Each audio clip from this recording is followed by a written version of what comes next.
बहादुर और सुंदर रानी। एस्तेर फारस की रानी थी, यहाँ तक कि उसका पति राजा क्षयर्ष उसके रहस्य को नहीं जानता था। एस्तेर यहूदी थी। एस्तेर का रिश्तेदार मोर्दकै महल में कार्य करता था और उसकी देखभाल भी करता था। राजा क्षयर्ष के सलाहकार हामान ने एक बड़े इनाम को प्राप्त किया। वो बहुत घमंडी था। मोर्दकै के सिवा हर कोई उसके आगे सिर झुकाते थे। हामान अपमानित हुआ। उसने मोर्दकै और सभी यहूदियों को मारने की प्रतिज्ञा की। हामान ने क्षयर्ष को बताया कि यहूदी खतरनाक थे और उन्हें मारना चाहिए। क्षयर्ष सहमत हो गया और उन्हें मारने की एक योजना बनाई। मोर्दकै डर गया था और रानी एस्तेर को ये संदेश भेजा। राजा के मन को बदल।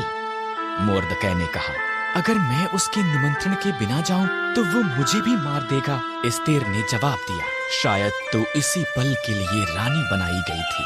मोर्दकै ने कहा। एस्तेर साहस के साथ ये प्रयास करने के लिए सहमत हुई। वो सिंहासन के कमरे में गई। राजा क्षयर्ष उसकी सुंदरता से चकित हुआ और उसे अंदर निमंत्रण दिया। क्या हम हामान के साथ रात का खाना खा सकते हैं? उसने पूछा। हामान उसके पिछले आंगन में एक बड़े खंभे का निर्माण कर रहा था। उसने इस पर मोर्दकै को मारने की योजना बनाई थी। तब राजा का निमंत्रण आया, इसलिए हामान रात के खाने के लिए महल में गया। एक मनुष्य मुझे और मेरे लोगों यहूदियों को मारना चाहता है, एस्तेर ने राजा क्षयर्ष को बताया। कौन ऐसी बात करेगा? उसने पूछा। दुष्ट हामान, एस्तेर रोई। हामान, सिपाहियों, उसे मार दो।